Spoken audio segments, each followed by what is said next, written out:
नाज़रीन, बिरिया city press club आडो Pakistan federal union of journalist के मरकज़ी अगवाना लाला असद पठान की सट ते तालके के बिरिया यूनियन ऑफ जर्नलिस्ट सियासी समाजी अगवानन ऐं सहाफ़िन पारां शहीद सहाफ़ी जान मोहम्मद महर के कातिलन की गिरफ़्तारी लाइ मुज़ाहिरो कयो वियो।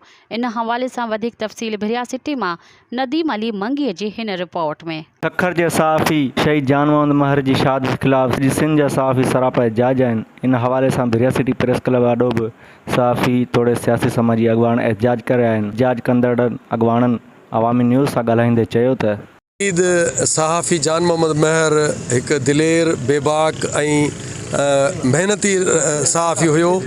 उनजो किरदार जो है सजी सिंध में निर्वार नज़र अचे तो जॾहिं हू मारवाड़न ऐं गरीबन ऐं मिसकिनन के आवाज़ के अला ऐवानन ताईं पंहिंजो किरदार अदा कंदो हो त उन्हनि जा मसला केतिरा ई जेके उहे हल थींदा हुआ। इन खे मंज़र तां हटाइण असां सम्झूं था त ही हिकु साज़िश आहे। कलम के हिसाइण जी हिकु साज़िश सम्झूं था ऐं सिंध जे शऊर के क़त्ल करण जी साज़िश सम्झूं था। सिंध जे सान्या के क़त्ल करण जी साज़िश सम्झूं था। छाकाणि त शहीद सहाफ़ी जान मोहम्मद महर जो जेको अमल आहे उहो सभिनी खां अलॻि नज़र अचे पियो। नौशर फिरोज़ समेत सिंध जे शहरनि में जेके सहाफ़िन के क़त्ल कयो वञे थो। हिते नौशर ज़िले में 3 सहाफ़िन के शहीद कयो वियो आहे। खैरपुर में 8 खां वधीक सहाफ़ी शहीद कया विया आहिनि ऐं ताज़ो जेको जान मोहम्मद महर के शहीद कयो वियो आहे। असां समूरा जेके कलम धणी आहियूं नौशर फिरोज़ समेत पूरे इलाइक़े जा बिरिया सिटी जा जेके सिविल सोसाइटी जा जेके दोस्त आहिनि समूरा इहो मुतालबो कयूं था त शहीद थियल सहाफ़ी जान मोहम्मद महर जे कातिलनि खे जल्द खां जल्द गिरफ़्तार करे कानून जे कटहरे में आंदो वञे ऐं उन जे वारसनि समेत असां सां इंसाफ़ कयो वञे। सिंध में सहाफ़िन जे लाइ जेको आहे धरती नोगो एरिया कई वई आहे। पहिरियां ज़िले नौशहर फिरोज़ में अज़ीज़ मेमण खे बेदर्दीअ सां जेको आहे क़त्ल कयो वियो। उन खां बाद में हाणे जान मोहम्मद महर जेको सिंध जी टियों वॾो शहर आहे सखर में जिते हाई लेवल जी जेको आहे सिक्योरिटी हूंदी आहे ऐं वॾी ॻाल्हि आहे 14 अगस्त हुई ऐं उन में जेको आहे असास इदारा ॿिया टा सभई जेको आहे मौजूदु हूंदा आहिनि। सिक्योरिटी जे हवाले सां वॾा प्लानिंग मौजूदु हूंदी आहे पर पुलिस जी पत वाक़ी थी पई आहे। पुलिस जी नाअहली वाक़ी थी पई आहे ऐं पुलिस खे जान मोहम्मद महर ॿुधायो हुयो त मूंखे थ्रेट्स आहिनि पर उन जे बावजूद बि जेको आहे जान मोहम्मद खे तहफ़ुज़ फराहम न कयो वियो। अॼु उनखे जेको आहे बेदर्दीअ सां जेको आहे क़त्ल कयो वियो। आख़िर सिंध हुकूमत समेत पुलिस जा कामोरा इहे केसी ताईं जेको आहे सहाफ़िन जे हक़ ऐं सच जे जेको आहे ॻाल्हियुनि खे रोकींदा। असां मज़लूमनि जो आवाज़ उथारींदा रहंदासीं। हीउ हिकिड़ो जान मोहम्मद आहे पर तव्हां सवें जान मोहम्मद खणी जेको आहे क़त्ल कंदव त बि असांजी इहो जेको आहे हक़ सच जी ॻाल्हि रहंदी। असां पुलिस समेत सिंध हुकूमत खां इहो पुरज़ोर मुतालबो था कयूं त फ़ौरन कातिलनि खे गिरफ़्तार कयो वञे। असां उन्हनि ज़ालिमनि खे ॿुधाइणु चाहियूं था, उन्हनि ताक़तुनि खे ॿुधाइणु चाहियूं था जेके कलम धणियुनि खे कंहिं न कंहिं तरीक़े सां कंहिं न कंहिं हरबे सां हर 6 महीने बेबाक बहादुर सहाफ़िन के क़त्ल करे उन्हनि खे स्क्रीन तां हटायो थो वञे। असां उन्हनि ज़ालिमनि खे ॿुधाइणु चाहियूं था त तव्हां केतिरा सहाफ़ी मारींदो हर घर मां ई सहाफ़ी निकिरंदो।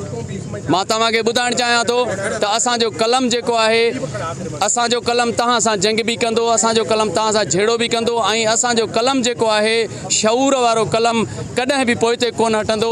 तव्हां भली केॾो बि हथियारनि जे ज़ोर ते असांखे असांजे सहाफ़िन खे क़त्ल कयो पर असां तव्हांजो ग़लति करतूत आहिनि असां उहे ऐवाननि ते पहुचाईंदासीं ऐं असां मौजूदा हुकूमत खे अपील था कयूं त जान मोहम्मद महर जे कातिलनि खे जल्द खां जल्द गिरफ़्तार करे ऐं उन्हनि खे कैफ़र किरदार ते पहुचायो वञे जे न त हीअ एहतजाज अञा वधीक एहतजाज थींदा।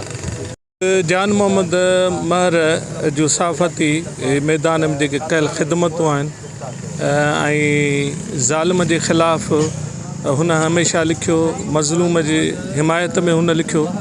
असां इन शहीद खे सलाम पेश कयूं था ऐं सिविल सोसाइटी जूं जेके बि हमदर्दियूं आहिनि उहे इन शहीद जे लवाहिकिन सां आहिनि।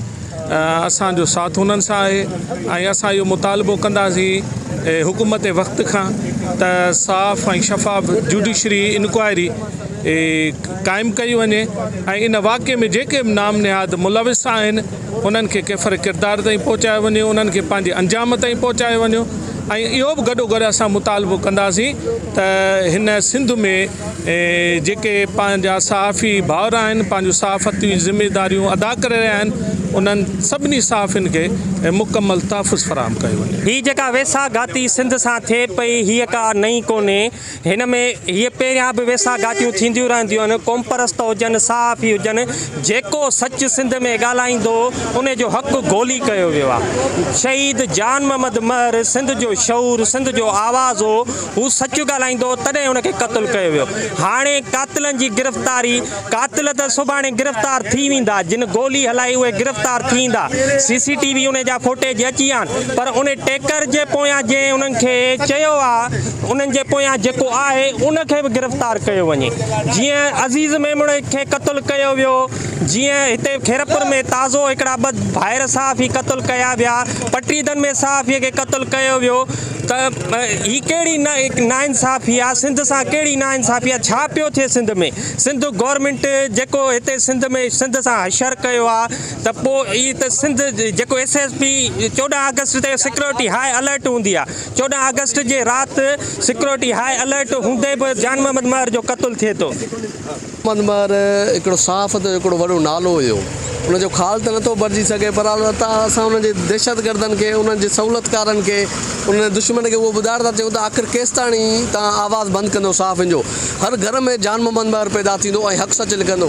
अॼु जेको यज़ीदी दौरु आहे, उन्हनि जेको यज़ीद खे अॼु जे यज़ीद खे उन्हनि ललकारियो आहे, उनखे तव्हां उनखे क़तलु कयो वियो आहे। ऐं जान मोहम्मद महर जे क़तल में को ज़रई या ज़ाती जो जहिड़ो न आहे, उन में हिकु का सियासी धुर मुलवस आहे जंहिं उनखे बेदर्दी जा क़तलु कराया विया। हाणे राति कुझनि ज़रियनि खां मालूम थियो आहे त उहे कातिल जेके आहिनि सो सहूलियतकार जेके 11 अगस्त खां हिते दाख़िल थिया आहिनि सक्कर में, उन्हनि खे जेको राह विया, वरी उहे जेके आहिनि सो जान मोहम्मद महर खे शहीद करे सो कचे थ्रू जेको शिकारपुर जे रस्ते ते कचे वञी निकिता आहिनि। आख़िर उन्हनि सां को त मुलवस हूंदो जेको हितां जो सियासी धुर बाअसर माण्हू जेको उन कातिलनि खे जेको आहे सो पुट भराई हूंदी जेको उनखे कढियो आहे। पर असां इहो ॿुधाइण था चाहियूं त जेको सिंध जेकी आहे सो सहाफ़ियुनि जे लाइ मक़तल गाह बणिजी वई आहे। हीउ जेको सक्खर रीजन में हिकिड़ो ॿियो सहाफ़ी जेको आहे सो बेदर्दी सां शहीद कयो वियो आहे।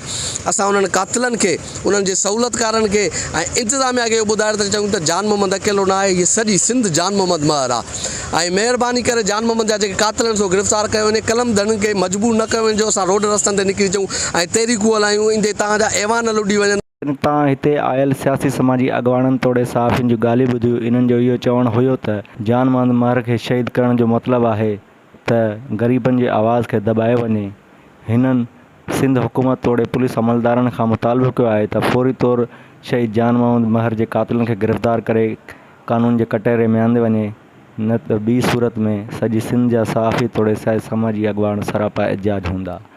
कैमरामैन ताहा मंगी सां गॾु नदीम अली बंगी, अवामी न्यूज़ TV, भिरिया सिटी। मज़ीद ख़बरनि ऐं तफ़सीलात लाइ विज़िट कयो असांजी वेबसाइट www.awamiNewsHD.com ऐं ॾिसंदा रहो अवामी न्यूज़ HD।